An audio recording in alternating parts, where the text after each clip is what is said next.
We trying to implement this new protocol to cut down on some of the QAs coming from COG and to get everybody a better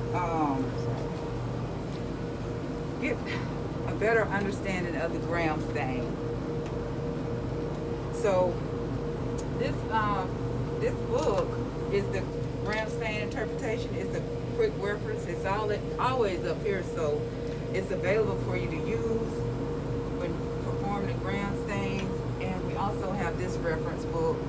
We're supposed to be getting a new one, but let's talk about the gram stain. It tells you quick tips for preparing the slide. And it's talking about different gram stains, but mostly we're going to talk about the blood culture, and we know when you got a cytofuge. But the blood culture, if you're making a slide from the blood culture, they said 3 to 4 drops on the slide and spread it out. And I try not to make mine so thick because that becomes a problem when you're gram staining. So fix it on the warmer, but when you get ready to stain it, let it sit for a few seconds because it's hot. And once you put that crystal violet on that hot, it's just going to crystallize. So gram staining the slides, we all know that we've got the crystal violet, iodine, colorizer, and saffron. 1 minute for everything except for the decolorizer. So, and reading the gram stains, look at the whole picture first, and they do it on the low power, because you want to get an idea of what's on the slide, what's down near the edges that might be an area you don't want to go to. But you can start out on low power first, and then you move to 100 oil immersion, and that's when we look for bacteria and characterize the bacteria. Now, you know, in the spinal fluids, you have to enumerate the bacteria, but you don't have to do that on blood cultures. This is the big thing for everybody: undercolorized or over decolorized. And it took me a long time to get to a point of not having an issue with this area. You know, gram positive, they stain purple. Gram negative stains pink or red looking color. And if you have a thick slide, go down to that thicker side just to see how it looks before you, because then you can tell if you over colorize or if you under colorize. I wouldn't read from that area, but you can go there just to check and make sure how, you know, your slide is looking, especially with the thick slides. Okay, morphology really is the key when you're reading the gram stain. Everybody's concerned about it being positive or negative with the colors, but the most important thing is morphology. If you learn and get this morphology, if you over colorize the slide, you look at the morphology, you can come up with the organism. And they're just telling you staph, gram positive coxine clusters, you know, the little grape, and they come in pairs or clusters. And if you over decolorize, it will look gram negative. But you want to look at your morphology, basically. And then it's got some little pictures of staph, and then this is the over decolorized over in there. And it looks like it's got a whole bunch of junk. But this is, these are coxide, but they have been over decolorized. Okay, next morphology tip for the coxide. They chain or pairs like this, and they're a little bit elongated. And this right here, it has, people confuse it with rods. I know because a long time ago I used to get the rod thing all the time. I would do that. But that little indentation in there is a good key that it's not a rod. The inner calf strip, you know, that's in chains, the pearls, and in pairs. And then morphology tips for the gram negative coxide. Now this mainly is going to be the kidney bean shape, and if it does not have that little indentation in there, then I would not call it gram negative coxide or diplocoxide. and they're showing more gram-negative oxide. Okay, gram-positive rods. This is a picture of the bigger rods, big blunt rods, and then the little smaller rods.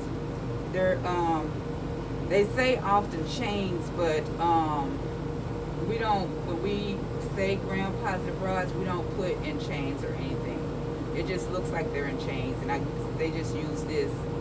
And they say this may chain, but we never reported out chains. We just put gram-positive rods. Okay, gram-positive rods characteristics. We have the these they say pleomorphic, but they make the V's and the Y's and the bird shaped like Chinese letters. That's a good clue to you. If you over decolorize it, looks pink, but they're making these shapes like birds and Y's and Chinese letters. It's a good indication that it's a gram-positive rod, not a gram-negative. And we have the other type, the palisading, where they're stacking on top of each other, picket fencing. Those are rods, and they'll have several little stacks. And then we have some really large rods. As you can see, there's some over decolorizing in there, but you wouldn't call that gram negative, because the majority of that, like, it's positive, and they're big. Then they have the gram negative rods. They show little shapes, and then they have the coccobacillus. Lori's big thing, if it's gram negative, if you find a long rod, an extra long one, you know you can definitely call that gram negative. You're supposed to search 50 fields anyway on the gram stain. Okay, that's just more pictures of rods, and sometimes some Haemophilus is very tiny, so they're so tiny you could almost miss them. So you have to be careful with that. And yeast, as we know, it's big and it's blue.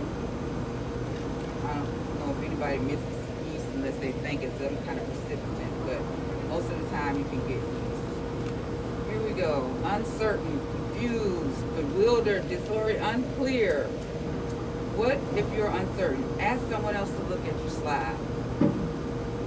Or look at the thick and thin areas of the slide to see if those areas look over or under decolorized. Make another slide. Ask your coworker to make and stain another slide.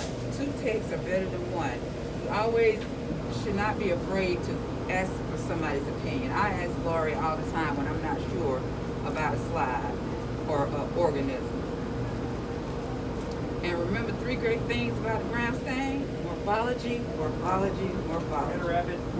So, and then also what the previous result was, you can check that, and if they had a urine culture, check that, because if anything was growing in that urine culture, that's most likely what's going to be in their blood.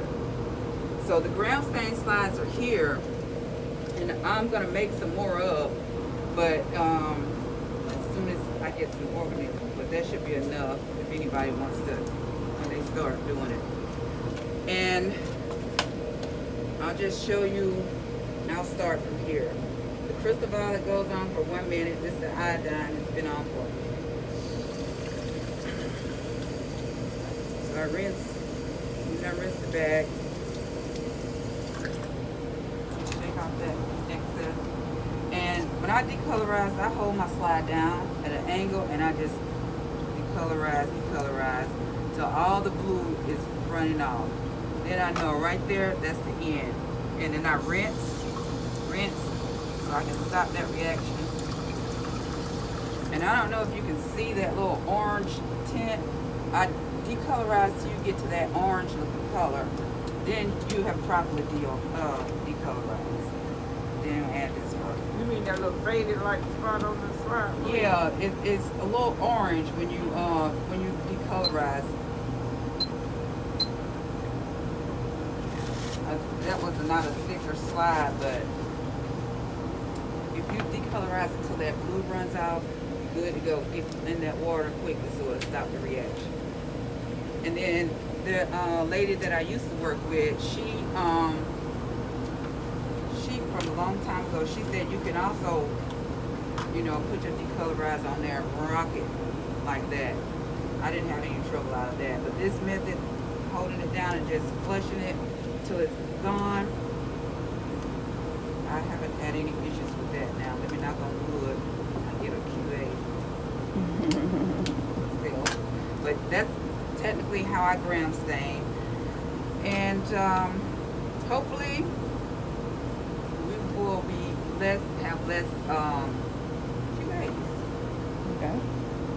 If anybody has any questions or comments. Well, that's what she was saying, Lily was saying to do half, you know, slide with the. Oh, You want to go over that agenda? These are the QC slides. So I'm gonna, I gotta make some more of them.